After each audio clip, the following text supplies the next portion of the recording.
La Bible dans le livre d'Éphésiens chapitre 6, verset 12 jusqu'à 17.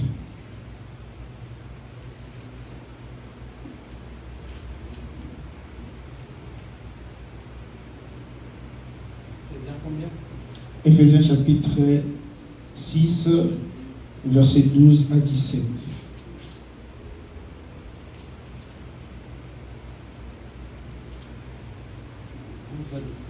Oui. Je lis au nom de Jésus. Amen. Éphésiens chapitre 6, verset 12 à 17. Car nous n'avons pas à lutter contre la nuit de vendredi sur le combat spirituel. C'est quelque chose que Dieu m'avait vraiment mis à cœur. Parce qu'à la base, j'avais prévu autre chose. Mais lorsque, je pense que c'était la nuit de jeudi pour qu'on arrive vendredi, j'avais une nuit assez agitée. Et c'est pendant cette nuit-là que l'Éternel m'avait mis à cœur que nous puissions essayer de comprendre ce que c'est le combat spirituel. Alléluia. Amen. Parce que c'est un domaine où les gens se dispersent souvent et les gens le pratiquent à tort et à raison. Les gens partent dans tous les sens quand il s'agit de combat spirituel. Alléluia. Parce que si tu ne comprends pas ce que c'est le combat spirituel, tu ne sauras jamais comment le faire. Alléluia. Amen. Mais aujourd'hui, le problème, c'est que lorsqu'on parle de combat spirituel, ça plaît à tout le monde. Parce qu'on a toujours tendance à dire que nous allons écraser les diables. Nous allons, preuve année, on manifeste même certains gestes physiques en disant que nous allons écraser. Bien aimé, tu vas te faire du mal pour rien. Peut-être, je ne sais pas. Par l'impulsion de ta prière, tu peux gesticuler, tu peux faire des gestes. Mais ne pense pas que ton pied que tu bouges là, ça écrase les diables. Non, pas du tout. Alléluia. Amen. Ce n'est pas de cette manière que tu peux l'écraser. On avait compris que en fait, le combat spirituel est une réalité invisible. D'abord, c'est une réalité qui est invisible. Ce n'est pas une réalité visible, c'est invisible.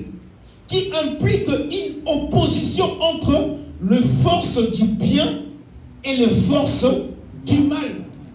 Alléluia. Amen. Une réalité invisible. Cela n'est pas physique. Mais cette réalité-là implique assez que nous puissions nous opposer. Il y a une opposition entre les forces du bien et les forces du mal. Mais on met ces forces-là au pluriel. Donc, c'est-à-dire qu'il y a plusieurs forces qui rentrent en jeu dans cette réalité, dans ces combats. Alléluia. Amen. Mais le problème, c'est que ce n'est pas une opposition physique des deux personnes. Non. Ce n'est pas une opposition charnelle. Non. C'est une opposition spirituelle. C'est une opposition qui se présente entre les forces du bien, qui est représentée par notre Dieu, et les forces du mal, qui est représentée par les diables. Alléluia. Amen. C'est justement pour ça, dans ce passage, on nous dit, nous n'avons pas à lutter contre la chair et les sangs. Nous n'avons pas à lutter contre la chair et les sangs. Mais on nous précise bien, nous avons à lutter contre les dominations, contre les autorités, contre le prince de ce monde et des ténèbres, contre les esprits méchants dans les lieux célestes. Quand on parle des esprits méchants, on fait directement allusion aux forces du mal. Donc du coup, notre lutte, c'est contre ces dominations. Alléluia. Amen. C'est là où ici l'apôtre Paul explique bien à l'église d'Éphèse ce que c'est le combat spirituel. Je pense que son but principal était que l'église comprenne c'est quoi ces combats et de quelle manière s'engager dans ces combats. Parce que si je ne comprends pas le sens du combat, je ne saurais jamais comment m'y engager. Alléluia. Ou soit je vais m'engager dans un combat où je ne comprends rien. Ce qui est dommage de rentrer dans un combat où tu ne comprends rien. Alléluia. Amen. Mais lorsque je comprends que c'est une opposition de force du bien et les forces du mal, là ça me permet de savoir de quelle manière je peux entrer dans ces combats. Et on nous précise aussi, dans la foi, il s'agit d'une dimension essentielle de la vie du croyant pour défendre ses valeurs ces valeurs de la foi. Donc le but principal, c'est pour que tu défendes tes valeurs à toi. Je vais donner un exemple simple qui va nous permettre de comprendre c'est quoi ces combats où nous sommes. Parce que il y a quelqu'un qui m'avait dit un jour, nous ne pouvons plus combattre. Pourquoi? Parce que Dieu a déjà combattu pour nous et il a vaincu. Oui, effectivement, tu as raison. Dieu a combattu et il a vaincu. Frère Valé, il nous dit, nous combattons, non, vous combattez non pour avoir la victoire, mais vous combattez dans la victoire. Amen. Mais il nous demande quand même de combattre. Pourquoi il nous demande de combattre? Il nous demande de combattre pour maintenir ce que nous avons reçu. Je vais donner un exemple. Vous savez, dans une guerre, il y a souvent des armées qui s'affrontent. Et le problème, c'est que dans chaque armée, il y a des soldats, c'est un groupe de gens qui est dirigé peut-être par quelqu'un qui dirige l'armée, mais il y a un groupe de gens qui s'affrontent. Maintenant, si on suit l'histoire d'Israël, lorsque l'Israël était face aux Philistins, le problème c'est que l'Israël pendant longtemps, ils étaient dominés par le Philistin parce qu'il y avait un vaillant, il y avait quelqu'un qui était robuste, quelqu'un qui faisait peur, qu'on appelait Goliath. Et cette personne-là, c'était, je dirais, l'assurance des Philistins. Parce qu'ils savaient que tant que Goliath est là pour nous, la victoire est garantie.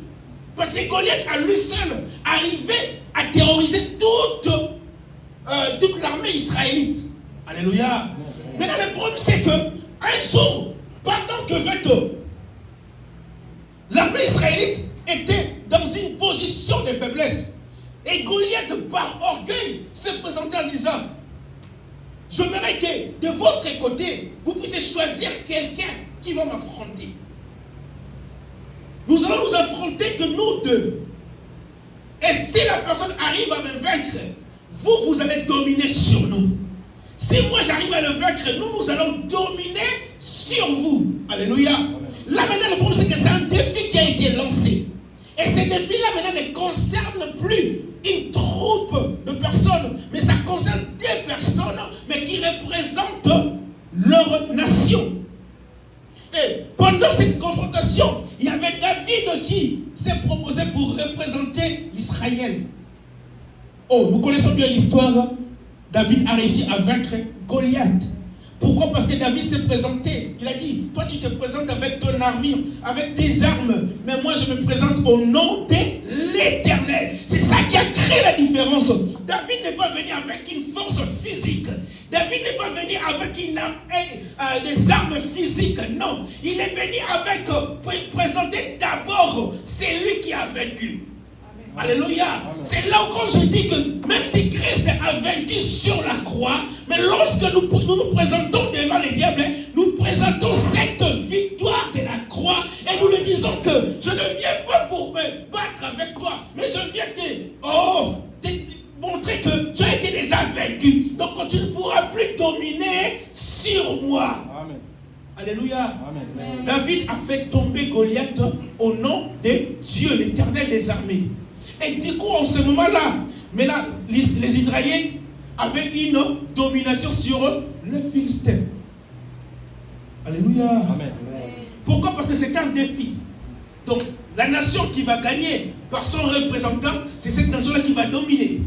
Alléluia. Amen. Mais ne pensez pas que lorsque maintenant, le représentant arrive à vaincre, bien sûr, il y aura la domination. Mais sachez-le qu'il y aura toujours des gens qui vont chercher à comprendre, à venir déranger encore. Parce que la confrontation entre Israël et les Philistins n'était pas finie. Après ce combat-là, il y en avait toujours. Alléluia. Amen. Donc je vais dire une chose. Vous savez, Christ est monté sur la croix.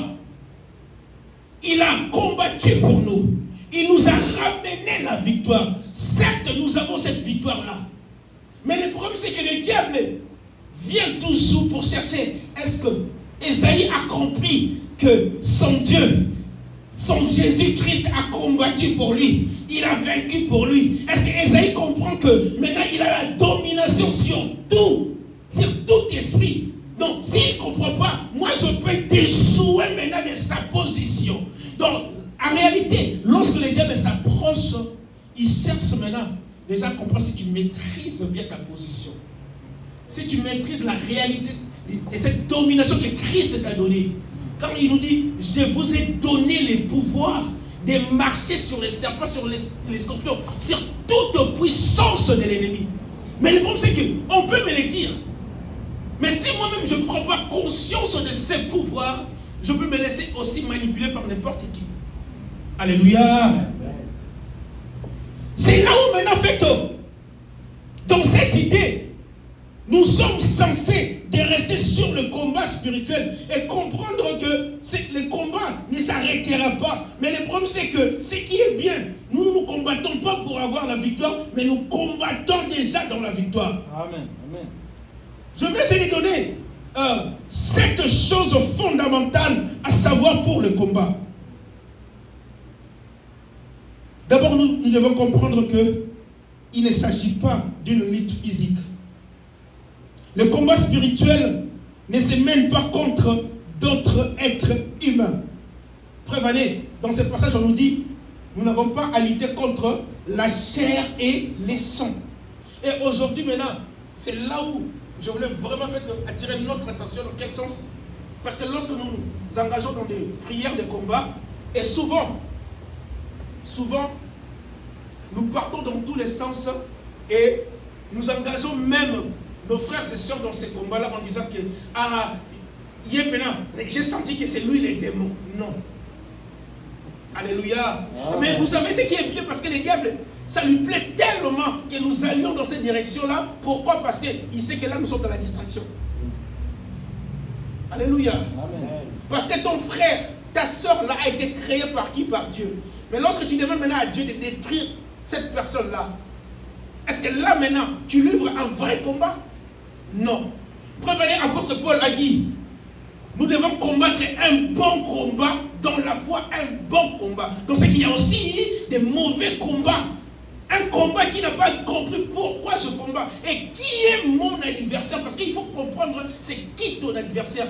Oh, la Bible nous dit, malheur à la terre, car le diable est descendu comme un lion rugissant. C'est-à-dire, notre adversaire n'est pas mon frère, n'est pas ma soeur. Peu importe, mon frère peut me faire du mal. Peu importe, ma soeur peut me faire du mal. Mais il n'est pas mon adversaire. Alléluia. Amen. Mon adversaire, c'est le diable qui est descendu sur la terre comme un lion rugissant. Il cherche qui il va dévorer. Oh, mais c'est que j'aime bien, parce qu'on dit, il est descendu comme. Donc, il n'est pas le lion, mais comme. Amen. Mais moi, le problème, c'est que celui qui est à moi s'appelle le lion de la tribu des Juda. Lorsqu'il vient maintenant pour me montrer comme si il a l'image des lions. Tu as l'image des lions, mais tu n'es pas lion. Oh, c'est lui qui est lion. C'est moi parce que mon père, c'est le lion. Alléluia. Amen. Donc, c'est là où je n'aurais pas peur de sa présence. Dans ces combats, je n'ai pas besoin de s'attaquer à mon frère ni à ma soeur. Vous savez, Christ avait dit à Pierre, arrière de moi Satan. Cela peut être interprété de plusieurs manières. Ah, il a traité Pierre de sa part. Non. Il ne parlait pas de Pierre. Il parlait de cet esprit qui animait Pierre. Parce que Pierre était venu lui dire que... parce que Christ disait, ma mission c'est de mourir. Pierre lui dit, oh non, tu ne vas pas mourir. Parce que le problème c'est que physiquement sur la terre, Pierre était plus vieux que Jésus-Christ. Il voulait montrer que non. Tu sais, moi j'ai l'expérience de la vie. Je vais te produire parce que je t'aime. C'était son amour. Lui, il voulait exprimer son amour. Mais sans savoir que c'est un esprit qui lui a poussé à dire ça. Or, ne pas mourir sur la croix pour Jésus, c'est échouer sa mission. Sa mission était qu'il devait monter à la croix et mourir. Amen. Donc il a compris que c'est un esprit qui veut s'opposer à la mission. Et si la mission ne s'accomplit pas, la victoire ne sera pas certaine. C'est grâce à cette mort-là que nous avons reçu la victoire. Amen. Donc personne ne peut empêcher cette mort-là. C'est là qu'il a dit, arrière de moi Satan. Non, c'était pas Pierre, mais l'esprit qui animait Pierre. Donc tu dois comprendre que certaines choses qui peuvent arriver dans ta vie, ou certaines personnes qui peuvent te faire du mal, non pas parce que c'est ça leur nature, non, mais c'est un esprit qui les anime. Alléluia. Amen. Mais dans la plus grosse erreur que nous pouvons faire, nous, étant chrétiens, c'est de haïr ces gens-là. Mais ce qui est bien, c'est ça la volonté du diable. que nous puissions haïr ces gens-là. Parce que lorsque tu commences à haïr les gens qui t'ont fait du mal, sache-les que même ton combat devient un mauvais combat. Parce que la Bible est très claire. Nous n'avons pas à lutter contre la chair et le sang. C'est-à-dire tout combat que je fais contre la chair et le sang, c'est un mauvais combat. Mais ce qui est bien, on nous a dit que nous avons la possibilité de lutter, mais contre les dominations. Il y a des esprits qui dominent ta vie, ou qui cherchent à dominer ta vie. Ce sont ces esprits-là que tu dois combattre. Alléluia. Amen.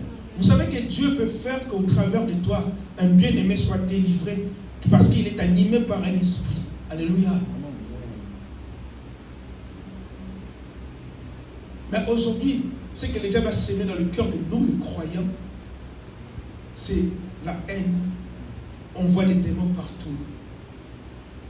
On voit des démons partout. Et lorsque nous rentrons dans ces terrains-là, sachez-les que nous livrons un mauvais combat. Prévenez, lorsque j'attends quelque chose, que cela n'arrive pas. Je suis sûr et certain, telle tante-là, la manière dont elle me regarde, c'est elle qui a fait ça. Je suis sûr et certain, c'est l'oncle-là, il m'avait demandé quelque chose, je pense que c'est lui qui a fait ça. Nous oublions qu'il y a des moments où Dieu même peut être à la base, à l'origine de ce que tu manques aujourd'hui, juste à ce que tu vas comprendre ce qu'il est en train de t'enseigner et il te donnera ça au moment opportun. Alléluia. Mais si tu comprends que ce que tu vis n'est pas une réalité qui vient de Dieu, c'est une réalité qui vient de l'autre côté. Mais commence maintenant à combattre les esprits au lieu de combattre les personnes. Prévenez, aujourd'hui, on est devenus des spécialistes pour trouver les démons. On voit les démons partout. Nous faisons plus la publicité du diable que de faire la publicité des dieux vivants. On présente les diables, la méchanceté, au lieu de présenter l'amour de Dieu. Vous savez, l'amour de Dieu peut amener quelqu'un à la conversion sans que tu puisses le prêcher. Juste l'amour que tu as manifesté. J'avais dit à ma femme, on nous a tellement menti que si un enfant devient sorcier, il faut le torturer, il faut lui faire du mal, il faut le brûler avec des bougies, il faut le priver de la nourriture. Je dis, mais là, vous torturez le corps qui n'a rien à voir. L'esprit ne ressent pas ça. L'esprit n'a rien à voir avec ce corps-là. Alléluia. C'est par l'amour de Dieu, l'amour de Jésus-Christ, et aussi par la prière, lorsque vous savez fléchir les genoux, ça peut ramener l'esprit de cet enfant-là. Ça peut faire de sorte que cet esprit-là puisse quitter son corps et que l'enfant revienne. Mais ce n'est pas par la torture. Nous n'avons pas lutté contre la chair et le sang. Ça, c'était le premier élément. Ce n'est pas une histoire. Ce n'est pas une histoire physique, ce n'est pas un combat physique. Le deuxième point, la victoire est déjà acquise. Ça, c'est sûr et certain. Et ces combats ne partent pas d'une position de faiblesse. C'est-à-dire, nous n'entrons pas dans ces combats dans une position de faiblesse, mais d'une position de victoire, selon ce que Christ nous a présenté. Mais par contre, il nous est demandé quand même de lutter. On peut dire que c'est un peu contradictoire. On nous dit qu'on est déjà dans une position de victoire, mais on nous demande de lutter. Non, on ne te demande pas de combattre, non, de lutter. C'est-à-dire, c'est une manière de maintenir ce que tu as reçu. Pourquoi? Parce que la victoire, tu l'as reçue, certes, mais tu dois conserver cette victoire. Alléluia. Amen. On a tous suivi le match hier. Les matchs, ça crée des tensions sérieuses. Alléluia. C'est le moment où on met toujours le thermomètre à côté. Au cas où, je me souviens, ma femme, elle est restée au balcon. Elle dormait. Jusqu'à ce qu'elle a attendu qu'on a crié 2 fois, elle s'est dit, c'est que 2 biens est entré. Donc c'est là où elle est venue nous rejoindre. Donc elle n'a pas regardé le premier but qu'on nous a marqué et comment on a égalisé. Elle a regardé un peu pourquoi, parce qu'elle voulait conserver sa paix. On ne lui a pas dérangé. Alléluia. Amen. Vous savez, le problème c'est que, oui, Dieu la victoire. Oui, la victoire est acquise. Mais le problème, c'est que je dois maintenir cette victoire. Si on donne l'exemple du match qu'on a regardé, et le problème, c'est qu'au bout d'un moment, on commençait à mener 2-1. Mais il fallait défendre aussi pour conserver cette avance-là. Parce que si tu ne défends pas, tu vas te faire rattraper ou tu peux être battu aussi. Donc, la Bible dit la nature ne vous enseigne-t-elle pas? Oh, Dieu m'a donné la victoire sur la santé. Mais si je ne sais pas conserver cette victoire, j'ouvre la porte quelque part. Les diables peuvent profiter aussi et installer certaines choses. Je perds la position. Pas parce que je suis faible, pas parce que mon Dieu devient faible, non. Parce que moi, je n'ai pas su maintenir cette victoire-là. Protéger cette position. Et lorsque nous rentrons dans le combat spirituel, notre position, c'est maintenir le bien pour que le mal ne trouve pas la place. On parle du mal, on ne parle pas d'une personne, mais c'est de maintenir le bien. Mais si je veux maintenir le bien, je dois aussi savoir présenter l'amour de Jésus-Christ. Alléluia. Amen. C'est cet amour-là qui va me permettre de maintenir le bien. Mais on nous demande aussi de rentrer dans la prière. Il y a certaines réalités qui peuvent arriver dans ta vie qui ne sont pas normales. Et ces réalités-là peuvent te pousser à t'élever en disant que non, Dieu, par ta parole, tu m'as dit ça n'arrivera pas. Oh, qu'est-ce qu'il a dit? J'aimerais que vous prospérez à tous égards, comme prospère l'état de votre âme, et que vous soyez en bonne santé. Donc ça dit c'est sa parole. Donc c'est que de ce côté-là, pour être en bonne santé, tout a été déjà mis en place. Et il met sa volonté que nous continuons à prospérer à tous égards. Donc si je vois maintenant un certain domaine de ma vie ne prospère pas, et les combats que je rentrerai, c'est de présenter à ce Dieu-là, Seigneur, c'est toi qui l'as dit. Et c'est toi qui as fait de sorte que cela soit installé dans ma vie. Oh, là maintenant, je vois comme s'il y a un domaine qui ne marche pas. Je te rappelle que je suis censé dominer ces esprits. Mais je ne regarderai pas c'est qui est à l'origine de ça. Non! C'est ça la grosse erreur. Parce que lorsque tu te tournes maintenant en regardant, tu oublies maintenant c'est l'essentiel. Tu rejettes aussi la parole qui est censée de remettre les choses en ordre. Parce que nous ne pouvons que remettre les choses en ordre que par la parole de Dieu. Alléluia! Amen. C'est ça qui nous a été présenté ici dans Éphésiens. Qu'est-ce qu'ils ont dit à la fin, Papa Isaïe? Au verset 17, ils ont dit quoi? Prenez aussi le casque du salut et le paix de l'esprit, qui est la parole de Dieu. Donc, c'est-à-dire qu'on ne peut que mettre de l'ordre dans tout ce qui nous concerne que par la parole de Dieu. On n'a pas dit que, il faut aller chasser quelqu'un, haïr quelqu'un, crier sur quelqu'un. Non, ce n'est que par la parole de Dieu que tu peux t'opposer à ces esprits-là qui cherchent à dominer ta vie. Alléluia. Amen. Oh, je prie vraiment Dieu, par sa grâce, que nous puissions comprendre l'importance de ces combats et de quelle manière nous devons livrer ces combats. Là, on ne sera pas des chrétiens aujourd'hui. Ce qui est bizarre, on croit qu'être chrétien, ça nous donne le droit de rester dans notre coin et de rejeter les autres. Vous savez pourquoi moi j'aime Paul? Parce que c'est un gars que Dieu a pris de l'autre côté. Il était persécuteur. Sa mission était de déranger ceux qui prêchaient l'évangile, les apôtres. Mais lorsque Christ l'a appelé, il a fait de lui l'apôtre de Jésus. Il lui disait que moi je ne suis pas l'apôtre des autres, non. Moi je suis l'apôtre de Jésus-Christ. Pourquoi? Parce qu'il m'a pris par son immense amour. En regardant ce que moi j'ai fait, ce que je faisais, il ne pouvait pas me prendre. Si lui-même, Dieu qui a créé, accepte la personne, mais pourquoi toi tu dois les rejeter? Pourquoi cette différence? C'est comme je dis tout à l'heure, lorsque tu demandes, Seigneur, écrase cet oncle-là, parce que je pense que c'est lui qui me fait du mal. Mais cet oncle-là a été créé par Dieu. Pourquoi ne pas prier pour que l'esprit qui anime l'oncle, si réellement tu as découvert un esprit, parce que très souvent ce n'est pas le cas, mais si réellement c'est le cas, mais combat ces esprits-là, au lieu de combattre la personne. Parce que si tu commences à haïr la personne, à quoi tu es différent de ces esprits-là? Donc toi aussi tu as un esprit qui t'anime maintenant.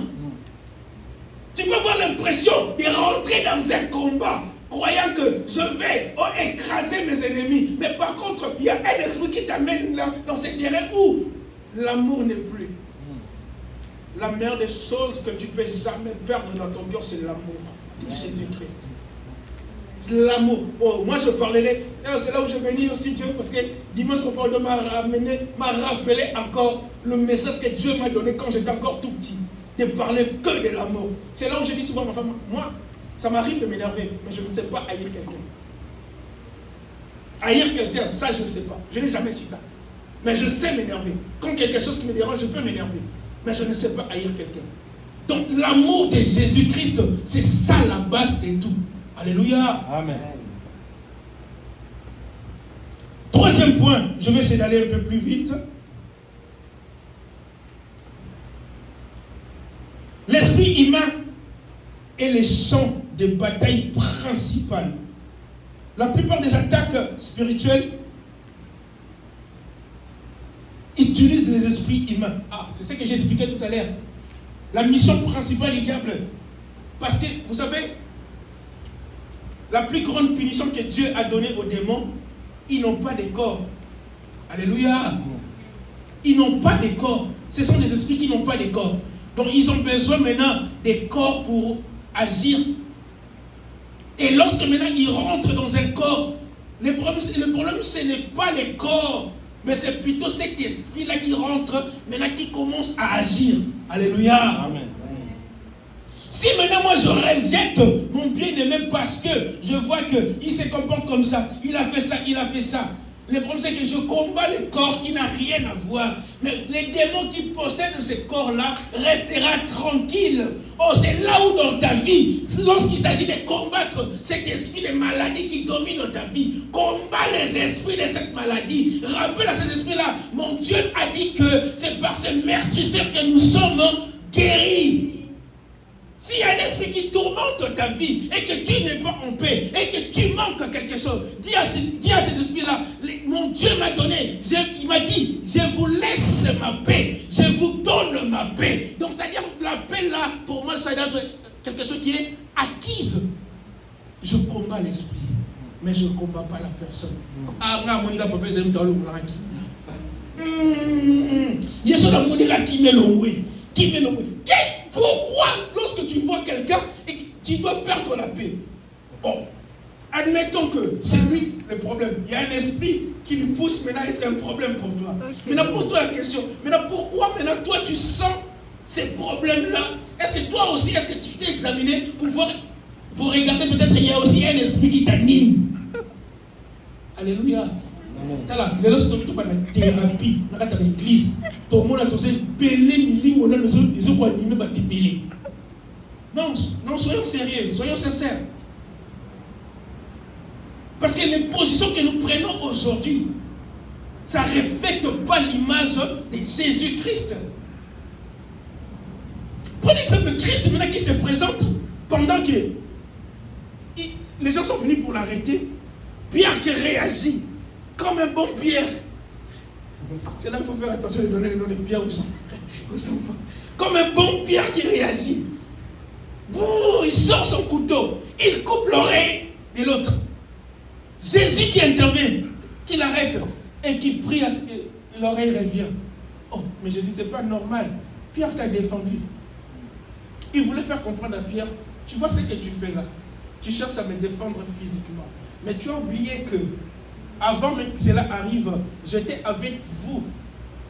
Je vous avais demandé de rester, de veiller et prier. Je suis parti. Je reviens, je vous ai trouvé endormi. Je vous ai dit, oh, la tentation arrive.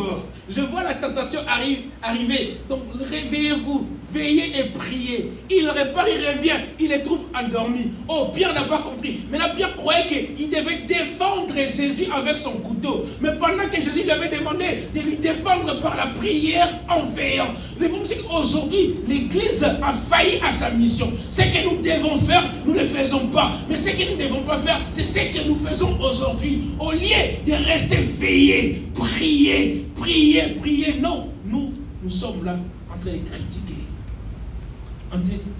Nous attaquons les gens.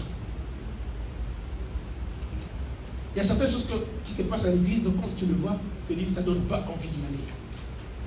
Alléluia. Amen. Il y a des moments où ça me donne envie de suivre les réseaux sociaux. Il y a des jours où je me dis, sérieux, je préfère me préserver.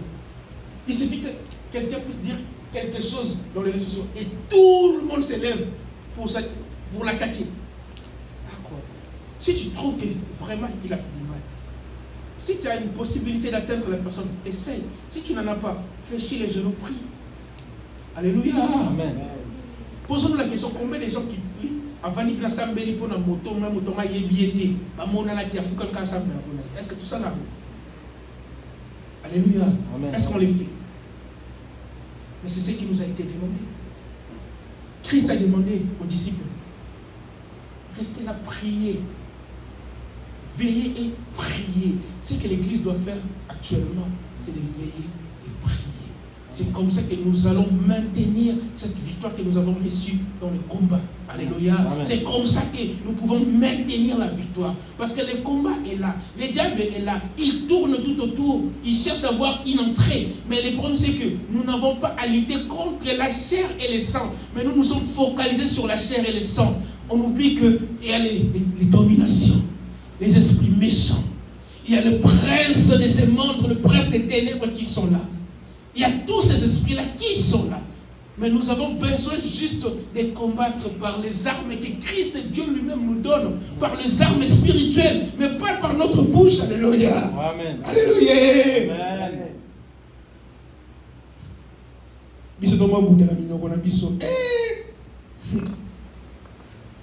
Donne à un chrétien ou une chrétienne un petit espace. Mais tu vas recevoir des choses. Oh, alléluia. Amen. Je vais essayer d'aller plus vite. Quatrième point, l'importance d'une armure protectrice. Et la Bible le décrit bien dans le passage que nous venons de lire. Les armes spirituelles qui nous a été présentées ici. On nous parle, tenez donc ferme, ayez à vos reins la vérité pour ceinture, revêtez la cuirasse de la justice. Mettez pour chaussure à vos pieds le zèle qui donne l'évangile de paix. Prenez par-dessus tout cela le bouclier de la foi avec lequel vous pourrez atteindre tous les traits inflammés du malin. Donc on nous présente les armes. Je n'ai pas vu là où on nous a dit que prenez comme arme spirituelle votre bouche. Parlez. Non. On ne nous a pas dit que prenez pour votre arme spirituelle les pieds écrasés. Non. Vous savez, en réalité, vu ce qu'on a reçu de Jésus-Christ, on n'a pas besoin de crier ou de s'agiter. On a juste besoin de parler. Christ arrêtait les choses pas par le mouvement. Non. Il arrêtait en parlant. Alléluia. Amen. Même lorsque il était dans la barque, pendant que la barque était agitée, la tempête, il s'est réveillé. Qu'est-ce qu'il a dit? Il a fait qu'arrêter. Vous savez, quand tu comprends maintenant la victoire que tu as reçue, l'autorité que tu as, la domination que Dieu t'a donnée par son action sur la croix, tu ne seras pas paniqué face à quoi que ce soit, tu vas juste parler. Et Christ nous demande de ne pas crier, mais de parler. Je parle aux esprits, pas aux personnes. Parce qu'aujourd'hui, je peux dire que je pense que les démons, c'est mon mari qui tu es démon. Après, même dans le couple, maintenant, on commence à considérer, mon mari, c'est un démon vivant. Tu l'as épousé, tu vis avec lui, et donc si lui est démon, donc c'est que toi aussi, il t'a communiqué. Moi, ma femme, toi, tu la connais pas. Celle-là.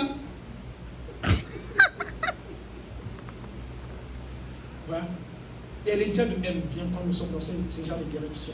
Pourquoi? Parce que nous sommes dans la distraction totale et ça nous laisse le temps maintenant de dominer sur nous. Ça nous laisse le temps d'entrer et de nous détruire de l'intérieur. Il va nourrir maintenant ce genre de conflits. Pourquoi? Parce qu'il sait que cela ne vient pas de Dieu. Lui, il va les nourrir. Il va même pousser les gens qui vont te donner raison. Tu as raison. Ta femme, moi je vis. Je suis passé chez toi. La manière dont elle m'a regardé, elle a juste senti qu'elle ne veut pas que j'entre dans votre maison. Donc maintenant, tous ces gens-là seront maintenant animés par un esprit pour nourrir maintenant le mal qui est déjà installé. Maintenant, pour chasser ces mal-là, il faut présenter les biens. Non, ma femme, peu importe, parce qu'on est des humains, on peut avoir des faiblesses. Mais ma femme, je sais que c'est Dieu qui me l'a donné. Dieu ne peut pas te donner quelque chose pour te faire du mal. Oh, la Bible dit, c'est la bénédiction de l'Éternel qui enrichit. Elle ne fait suivre d'aucun chagrin. Donc si je sens maintenant les chagrins entre, c'est qu'il y a un esprit qui cherche maintenant à détruire la paix qui est installée. On va maintenant combattre cet esprit. Oh bébé, lève-toi. Nous allons nous tenir la main dans la main et détruire cet esprit-là. Repousser cet esprit-là. Parce qu'on est censé de vivre en paix. Si la paix maintenant commence à disparaître, c'est qu'il y a des infiltrés. Il y a les dominations. Les esprits méchants. Il y a toutes ces autorités-là qui sont entrées. Mais ils ont bien une chose. Notre foyer est bâti par Jésus-Christ, qui est la principale pierre. C'est lui qui est le bâtisseur de notre foyer. Et ce Christ-là ne pourra jamais laisser votre foyer se détruire comme ça. Tant que lui est vivant. Alléluia. Je prie à ce que par la connaissance du combat spirituel, que nous puissions être en mesure de cibler le vrai problème. Pas de chercher à se donner raison. Ce n'est pas une question d'avoir raison ou tort. Ce n'est pas une question de dire que je pense que moi je comprends mieux. Non. Le problème c'est que Christ te donnera la révélation de ce qui se passe. Et tu auras la révélation de ce qui se passe lorsque tu sais fléchir les genoux. Yeah. Alléluia. Amen. Christ ne te demande pas de faire ton analyse avec ton intelligence. Non. Parce que tu ne sauras pas. Tu vas analyser mal les choses. Mais fléchis les genoux. Prie. C'est Dieu là va te révéler le vrai problème. Et c'est là où tu sauras maintenant comment prier. Parce que nous commençons d'abord à attaquer sans savoir comment, de quelle manière je dois attaquer.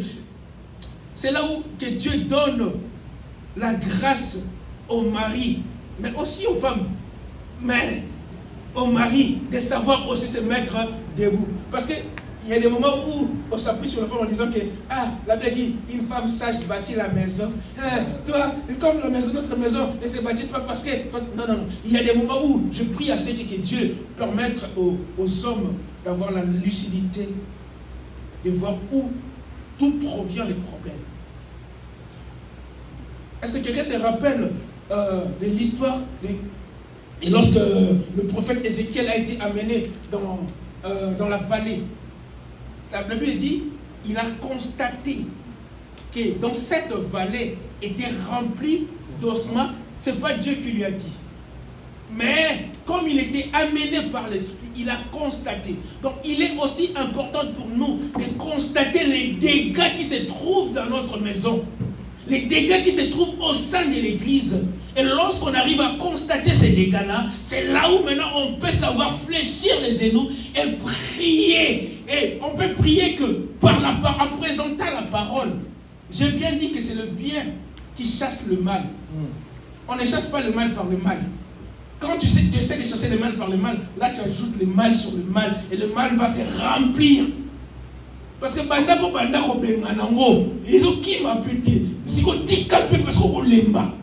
Alléluia. Amen. Parce que tu le fais avec le mal. On a dit c'est l'opposition entre les biens et les mal. Maintenant lorsque toi-même l'opposition entre les mal et les mal, parce que toi tu veux te venger. Christ a dit, Dieu a dit quoi? À moi la vengeance et à moi la rétribution. C'est à lui, c'est pas à toi. Alléluia. Amen.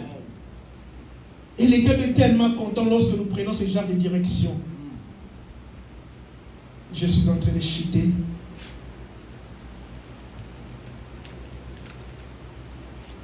Dieu nous a délégué cette autorité pour nous permettre de maintenir la victoire, de maintenir tout ce qu'il nous a donné.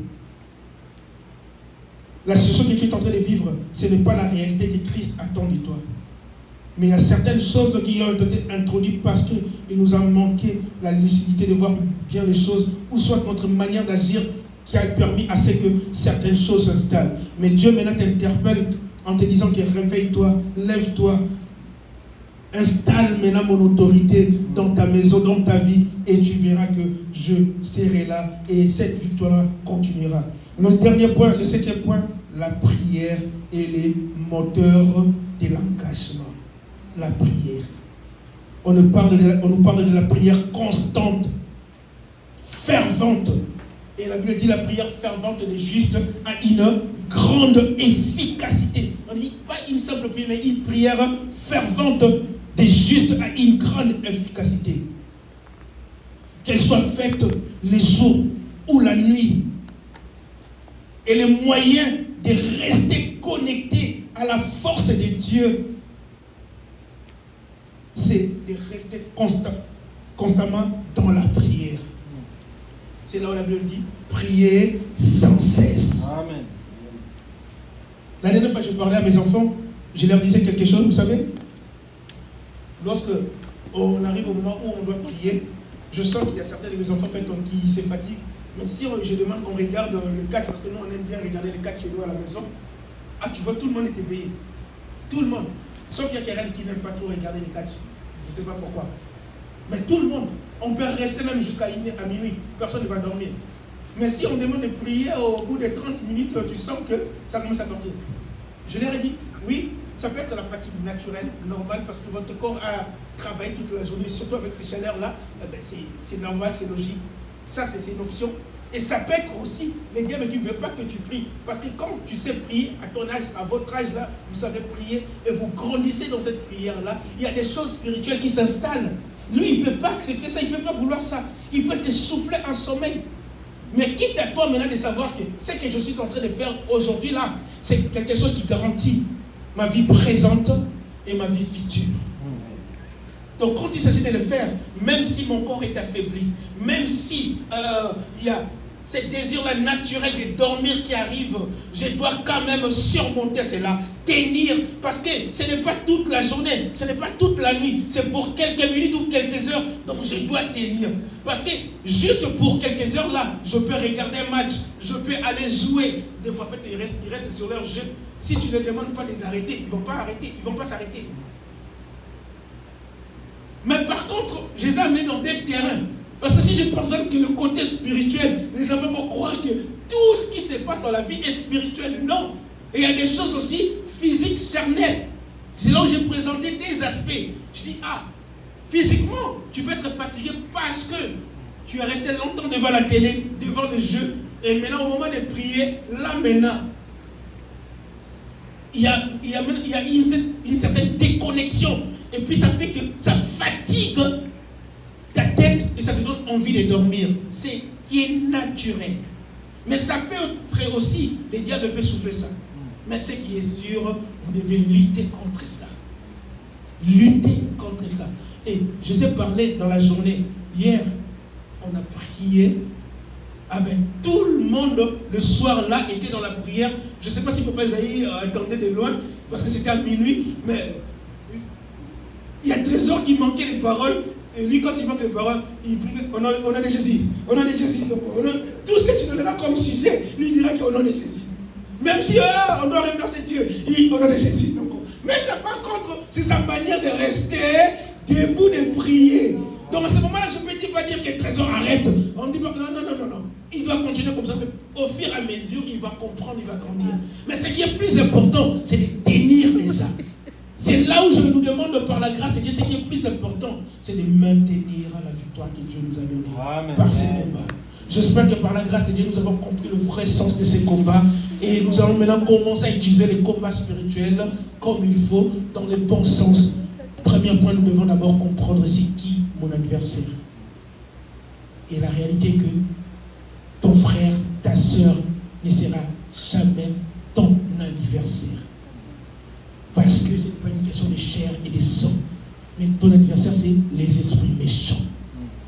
Alléluia. Amen. Et lorsque tu comprends ça, tu pourras te combattre ces esprits-là. J'avais demandé, pendant ces moments de prière, on avait l'huile d'olive qu'on a utilisée. Par l'autorité de Dieu, ça va nous permettre de savoir faire de bons combats. Alléluia. Amen. Cela va nous permettre de ne pas combattre n'importe comment. Lèvons-nous dans la présence de Dieu, nous voulons prier. Alléluia. Nous voulons prier. La Bible dit, la prière fervente des justes a une grande efficacité. A une grande efficacité. Et ce n'est que par la prière que nous pouvons vaincre ces esprits méchants. On ne combat pas les esprits avec la chair, ni avec des poings, ni avec des pieds. Non, on les combat que par la prière. Alléluia. Alléluia, Jésus. Alléluia. Alléluia. Oh, gloire à toi, l'agneau de Dieu. Alléluia. Bien-aimé, tu peux commencer à dire à Seigneur, merci parce que tu m'as fait comprendre le vrai sens du combat. J'aimerais que par ta grâce que tu me donnes la lucidité de comprendre qui est mon adversaire et comment je peux combattre, de quelle manière. Donne-moi les mots justes. J'aimerais que les paroles ne viennent que de toi. Prie au nom de Jésus, alléluia. Seigneur, comment combattre l'éternel du roi. Alléluia, Jésus. Alléluia. Alléluia. Merci Jésus. Merci Jésus. Merci Jésus. Alléluia. Alléluia. Bien-aimé, tu vas maintenant demander à ce Dieu la Père, laisse que par ta grâce, que ton autorité, que tu fasses asseoir ton autorité dans ma maison, dans ma vie. Que tu fasses asseoir ton autorité, ta domination. Si autrefois ma vie était dominée par des esprits méchants, si autrefois ma maison était dominée par certains esprits, Père, je prie à ce que maintenant, que seul ton esprit, que seule ton autorité soit installée. Prie au nom de Jésus, alléluia. Prie, alléluia. Prie, alléluia. Dans Ephésiens chapitre 6, verset 12, que nous n'avons pas à lutter contre le sang et la chair, mais contre les dominations, contre les autorités, contre le prince de ce monde, des ténèbres, contre les esprits méchants dans les lieux célestes. Père, nous voulons lutter. Nous allons prendre contrôle contre tous ces esprits, contre toutes les dominations. Oh, s'il y avait des dominations installées au sein de mon foyer, de ma maison, de ma vie, Père, je lutte contre cela au nom de Jésus. S'il y avait des autorités, s'il y avait des princes de ce monde de ténèbres, Père, je les repousse loin. S'il y avait des esprits méchants installés, Père, je les repousse loin. Prie au nom de Jésus, alléluia. Prie, dominé par des esprits méchants. Laisse que maintenant, au nom de Jésus, qu'ils soient libérés, qu'ils soient libérés. Au nom de Jésus, une famille qui a été dominée par des esprits ancestrales, par des esprits de coutume, par des esprits de famille, laisse qu'ils soient libérés. Maintenant, au nom de Jésus. Alléluia. Alléluia. Christ nous a dit, si lui est pour nous, qui sera contre nous? Qui sera contre nous? Qui sera contre nous? Au nom de Jésus. Au nom de Jésus. Tu es Dieu, tu es Dieu. Alléluia. À toi la gloire, l'honneur et la puissance. Pour les gens qui sont en ligne, que Dieu vous bénisse. Par la grâce de Dieu, si tu as la possibilité d'avoir une huile d'onction, prends cette huile, essaie d'appliquer ça sur tes mains, sur ta tête, et à la maison, mettez-les sur le menton. J'ai expliqué cette nuit, lorsque Dieu parlait aux enfants d'Israël, il les a dit, prenez le sang, mettez-les sur le menton, et à chaque fois l'ange de la mort passera, et qu'il verra le sang, il passera outre. Je prie à ce que, au moment où tu vas appliquer cette huile d'onction sur le menton de ta maison, et à chaque fois les esprits méchants vont sillonner votre quartier, votre immeuble, lorsqu'ils verront cette huile qui va représenter Jésus-Christ, il passera outre. Il n'y aura pas un esprit qui rentrera. L'esprit de maladie passera outre. L'esprit de Jésus passera outre. L'esprit d'infirmité spirituelle passera outre. Tout esprit méchant passera outre. Au nom de Jésus-Christ. Seigneur, merci pour tout. Nous te bénissons, toi le Dieu merveilleux. Nous te bénissons, toi le Dieu puissant. Merci pour ta grâce, l'Éternel. Tu nous as conduits depuis vendredi jusqu'à maintenant que nous venons de clôturer ce programme. Seigneur, laisse que l'Éternel de roi, la gloire de Dieu le Père, la grâce de notre Seigneur Jésus-Christ et la communion de l'Esprit soient notre partage. Nous voulons voir les résultats de tout ce que nous venons de bénéficier pendant ces 3 jours, Papa, dans nos maisons, dans nos vies, dans tout ce qui nous concerne, au nom de Jésus-Christ, afin que nous témoignions ta grandeur Au nom de Jésus, nous avons ainsi prié. Amen. Amen. Que Dieu nous bénisse. Amen. Je vais profiter pendant 2 minutes.